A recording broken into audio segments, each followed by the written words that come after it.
দেখুন, গতবার 21 সালের ভোটের সময় এসেছিল যে এনআরসি আনছি, এনআরসি রুখছি।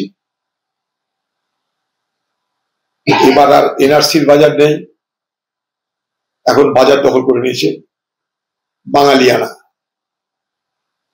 আচ্ছা, পশ্চিমবঙ্গে 26,000 শিক্ষক যোগ্যতা থাকা সত্ত্বেও তারা চাকরি পেল না। এক অনিশ্চিত ভবিষ্যতের দিকে তাদের তাকিয়ে থাকতে হচ্ছে। পশ্চিমবঙ্গের কর্মচারী যারা ডিএ পেল না, সরকার যার বিরোধিতা করছে, পশ্চিমবঙ্গের অভয়ারা যারা শাস্তি পেল না, শাস্তির জন্য অপেক্ষা করছে, তারা কি বাঙালি না অবাঙালি? বাংলার জন্য আপনার প্রাণ কাঁদছে না আপনি কুমিরের অস্ত্র ঝরাচ্ছেন? আমরা সবাই দেখতে পাচ্ছি। এই বাঙালিরা ভারতবর্ষের বাইরের রাজ্যগুলোতে যখন অত্যাচারিত হচ্ছে, হয়রান হতে হচ্ছে, তখন আপনি তাদের জন্য সেই রাজ্যে দায়িত্বে থাকা কারোর সঙ্গে কথা বলার প্রয়োজন মনে করছেন না। সেখানকার পুলিশ, মুখ্য সচিব, মুখ্যমন্ত্রী, রাজ্যপাল, ভারত সরকার, তাদেরকে রক্ষা করার জন্য আপনি কারোর সঙ্গে কথা বলছেন না। তারা ভয় অনেকে বাংলাদেশে, পশ্চিমবঙ্গে চলে গেছে, তাদেরকে ফেরত পাঠানোর জন্য কোনো চেষ্টা করছেন না। কিন্তু বাঙালির জন্য কাঁদছেন, কারণ এই কান্নাটা আপনাকে কাঁদতে হবে 2026-এর নির্বাচন পর্যন্ত। আপনি জানেন, যেমন আপনার পা ভেঙেছিল যখন, তখন আমি বলেছিলাম ভোটের দিন যেদিকে ভোট হয়ে যাবে আপনার পা ভাঙাটা ঠিক হয়ে যাবে। আমার কথা আপনার মিলিয়ে নেন। অনেকে আমাকে বলেছিল এটা বলা ঠিক হচ্ছে না। আমি এই বাড়িতেই বলে বসেছিলাম, এই বাড়িতে বসেই আমি বলেছিলাম মমতা ব্যানার্জির পা ভাঙাটা ঠিক হয়ে যাবে যেদিনকার ভোটটা হয়ে যাবে, সেই দিন সন্ধ্যেবেলা ঠিক হয়ে যাবে। ঘটনাচক্রে যেদিন ভোটটা হয়েছে সেদিন সন্ধ্যা থেকে মমতা ব্যানার্জি গড়গড় করে হাততালমো করে দিয়েছে। আবার বলছি, এই বাঙালির জন্য তার যে কুমিরের কান্না যেটা কাঁদছেন, সেটা 2026-এর নির্বাচনের দিন পর্যন্ত কাঁদবে। নির্বাচনের দিন ভোট হয়ে যাবে, দিদির কান্নাও থেমে যাবে। তাই দিদির চোখে সেদিন আর থাকবে না পানি। তাই দিদি এখন নাটক করে কাঁদছে। তাই বলছি, চোখে নাই পানি, কাঁদছে আমার নানি। পশ্চিমবঙ্গ সরকার, যারা পশ্চিমবঙ্গের বাইরে পরিযায়ী শ্রমিক আছে, তাদের প্রত্যেকের জন্য সরকারের তরফ থেকে একটা করে পরিচয়পত্র ইস্যু করা হোক। সরকারের তরফ থেকে পরিচয়পত্র দেওয়ার মানে বাইরের রাজ্যের যে সমস্ত পরিযায়ী শ্রমিকরা বিপদে পড়বেন, তারা দেখাতে পারবেন, বলতে পারবেন এই দেখো যে রাজ্য থেকে এসছি, সেই রাজ্যের পরিচয়পত্র।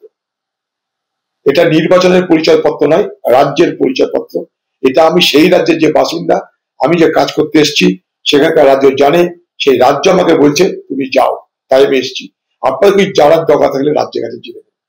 প্রত্যেকটা পরিযায়ী শ্রমিক কাল থেকে নিরাপদ হয়ে যাবে।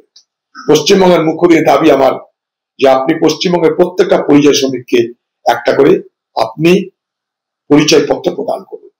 কবিগুরু যেন আর কেঁদে লাভ নেই। কবিগুরু এখন আপনাকে দেখে কাঁদবে।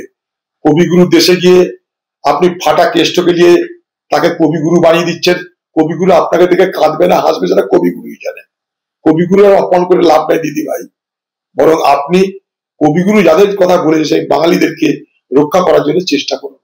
আপনার বাংলায় আপনি সব অবাঙালির লোককে নিয়ে এসে কাউকে রাজ্যসভা, কাউকে লোকসভা আপনি এমপি করবেন, এমএলএ করবেন, তখন বাঙালি কথা মনে পড়ে না আপনার? তখন বাংলা ভাষা কথা মনে পড়ে না? আজ নাটক করছেন 15 বছর পর পার্লামেন্টে যে আমাকে বাঙালিদের জন্য, বাংলা ভাষার জন্য লড়তে হচ্ছে আপনাকে। আর বাংলা ভাষার জন্য আপনার লড়তে হবে না। সারা বাংলার 12টা আপনি বাজিয়েছেন, বরং বাঙালি হিসাবে আগামী দিনে সারা বাংলার মানুষ আপনার মতন একজনের অধীনে শাসিত হতে হয়েছে বলে লজ্জা করবে। সেই দিন এই বাংলা ভাষার জন্য ওকালতি করা বাংলার মুখ্যমন্ত্রীর জন্য সেই অপমান রক্ষিত থাকবে না। এই যে মমতা ব্যানার্জি বিদ্রোহ করছিল যে নির্বাচন কমিশনকে এসআর করতে দেব না, ধরবো, তাড়াবো, মারবো। সেখান থেকে তাহলে মমতা ব্যানার্জি পিছনে হচ্ছে নিশ্চয়ই। অর্থাৎ মানুষকে তুমি খেপাচ্ছ নির্বাচন কমিশনের বিরুদ্ধে বাংলায়। নির্বাচন কমিশনের দোষ ত্রুটির বিরুদ্ধে রাহুল গান্ধী যুক্তিযুক্ত ভাবে লড়ছে। ভোট চুরি হয়েছে রাহুল গান্ধী প্রমাণপত্র দেখিয়ে বলেছে। আর আপনি সরাসরি বাংলায় যুদ্ধংদেহী মনোভাব নিয়ে ওখানে নির্বাচন কমিশন কোনো কাজ করতে দেবেন না বলে আপনি জিহাদ ঘোষণা করলেন। সেই মুখ্যমন্ত্রী মমতা ব্যানার্জি দুদিনের মধ্যে, দুদিনও হয়নি, 24 ঘন্টার মধ্যে পাল্টি খেয়ে বলছেন না এখনো পরিকাঠামো হয়নি। কালকে বলবেন, আপনি তো বলছেন এগুলো বলাচ্ছেন সিইও কে দিয়ে, ওখানে চিফ ইলেকট্রাল অফিসারকে দিয়ে। কালকে বলবেন না আমরা পারবো। নির্বাচন কমিশন যদি দিল্লি থেকে বলে, বাংলার সিইও মুখ্য সচিব তারা যদি বলে পারবো না, সেদিন আপনি কথা বলবেন। আপনি তো মাথা নিচু করবেন, রেডি হয়েই আছেন। আপনার এটাই চরিত্র, চিৎকার করবেন, মাথা নিচু করবেন। আমাদের ভিডিও ভালো লাগলে লাইক এবং শেয়ার করুন। কমেন্ট সেকশনে গিয়ে জানান আপনাদের মতামত। আরও ভিডিও পেতে আমাদের চ্যানেল সাবস্ক্রাইব করুন এবং প্রতি মুহূর্তে খবরের আপডেট পেতে প্রেস করুন বেল আইকন।